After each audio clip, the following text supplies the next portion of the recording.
She stands quietly beside her brothers, often in the middle, but never overlooked. Princess Charlotte, age 10, second daughter of the Prince and Princess of Wales, is becoming more than a royal child in waiting. She is becoming a symbol, one that speaks without words, moves without fanfare, and signals a shift more powerful than ceremony, the soft rewrite of tradition. There has been no formal proclamation, no royal decree, no headlines announcing her rise, and yet something is changing. Her name appears in more briefings, her manner is more composed, her gaze in public holds that delicate mix of innocence and inherited expectation, the kind only those born into the House of Windsor are taught to wear. But before we unravel what this could mean for the monarchy's future, let's pause. If you're here watching, curious, discerning, reading between every royal gesture, know this: you're not alone. Thousands follow this unfolding story, but not all remember to subscribe. If you haven't yet, take a moment. Join Crownverse, where chronicle is more than pageantry. It's history, legacy, and quiet revolution. Now, let's return to Charlotte. Born in May 2015, she became the first royal female to benefit from the Succession to the Crown Act 2013. That law, passed ahead of her birth, ended centuries of male preference primogeniture. No longer would younger brothers surpass older sisters. Charlotte would remain ahead of Prince Louis in the line to the throne, third behind George and William. At the time, it was framed as modernization, a nod to equality, a legal correction for a tradition steeped in hierarchy. But few imagined it would go further. The assumption was, this is as far as it goes. Yet, nearly a decade later, something subtle has begun to stir in the public narrative. It's not that Charlotte is stepping ahead of her brother George. His path to the throne remains clear, structured, inevitable.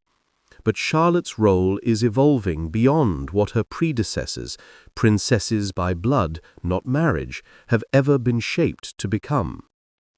The monarchy has long been slow to shift, but when it does so with symbols.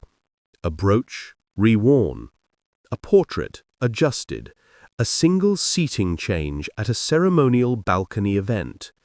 Charlotte's increased visibility in recent engagements, riding alongside her mother, attending solo events, offering small but confident waves, is not happenstance. It is studied, guided, framed not just for photographs, but for posterity. Royal watchers have noticed it, so have foreign dignitaries. Her presence is not simply charming, it's strategic. Because while Prince George is being raised to inherit the throne, Princess Charlotte may be positioned to inherit the people. There's a difference. One is born into duty, the other into symbolism. Charlotte's rise, though quiet, reflects an undercurrent within the royal household, a recalibration, not to disrupt the order of succession, but to diversify the sources of strength. The crown no longer rests on a single head. It exists in the network of visible stability. And in a post-Elizabethan monarchy, that network must look different, must feel different. Enter Charlotte. Not the heir, but possibly the anchor. Consider the context. Over the past decade, the royal family has endured turbulence. Prince Harry's departure, the Sussex fallout, the Prince Andrew scandal, and Queen Elizabeth's passing. In this landscape, public trust has grown fragile. Optics matter more than ever. And what optics are stronger than a young girl, dutiful yet relatable, confident but humble, mirroring a blend of tradition and modern identity. It's a role Elizabeth herself once played. But make no mistake, this isn't about replacing anyone. George remains the future king. His education, training, and future engagements all point toward that destiny. But in a monarchy that thrives on image, Charlotte's parallel development becomes vital. Could she be the next Princess Royal? Perhaps. But even that title, historically granted to the eldest daughter of the monarch, feels narrow for what's unfolding. She is not merely an accessory to the succession line. She is becoming an emblem of its adaptability. And let's ask a question many haven't dared. What if the monarchy isn't preparing just one child, but two? What if Charlotte is being groomed not as a spare, but as a sovereign partner in shaping the crown's future identity? There's precedent for royal women holding power in symbolism: the Queen Mother, Princess Margaret, Princess Anne, but never has a young girl grown into her role under such public expectation while still being formally removed from the throne's path. This duality is what makes Charlotte unique.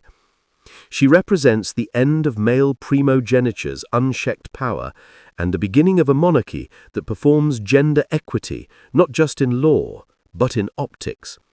And this is where the speculation grows.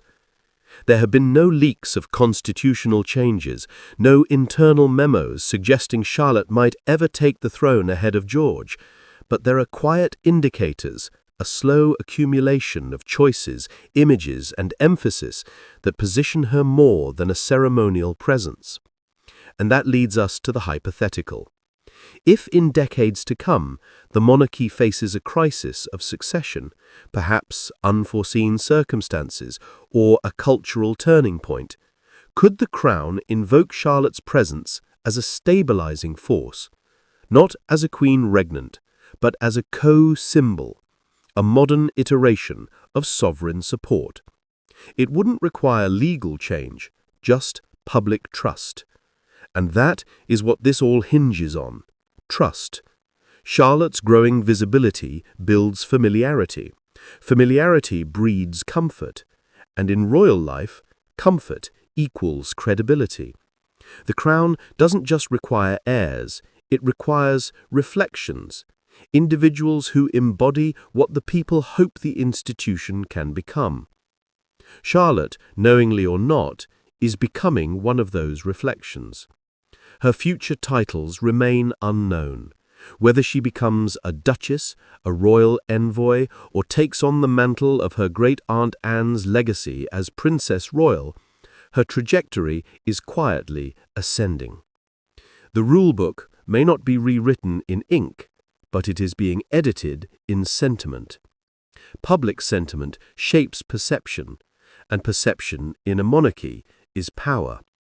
Charlotte's presence will not displace her brother, but it may reshape how we understand monarchy itself, not as a ladder, but a web, where each member upholds not just tradition, but transformation. In a postmodern monarchy, the line of succession is legal, but influence is earned, and that is where Charlotte's true future lies, not in titles, but in tone. So as she continues to wave from balconies, walk behind wreaths, and attend ceremonies beside her parents, remember, these aren't just photo opportunities, they are rehearsals for something much deeper. A monarchy that knows its strength lies in more than who wears the crown. It lies in who captures the story. And Charlotte, whether by design or by destiny, is becoming part of that story's next chapter. The crown doesn't always shout. Sometimes it whispers through children, through moments, through the quiet elegance of a girl who might just represent everything the monarchy needs to become. So as royal watchers continue to debate the future of kings and queens, don't forget to look at the middle, the one standing quietly between her brothers, Princess Charlotte. She may not wear the crown, but she might just carry its meaning. If you followed this thread to the end, if you see the shape of what's coming and not just the formality of what is, subscribe to Crownverse, because sometimes the biggest royal stories don't begin with thrones, they begin with questions.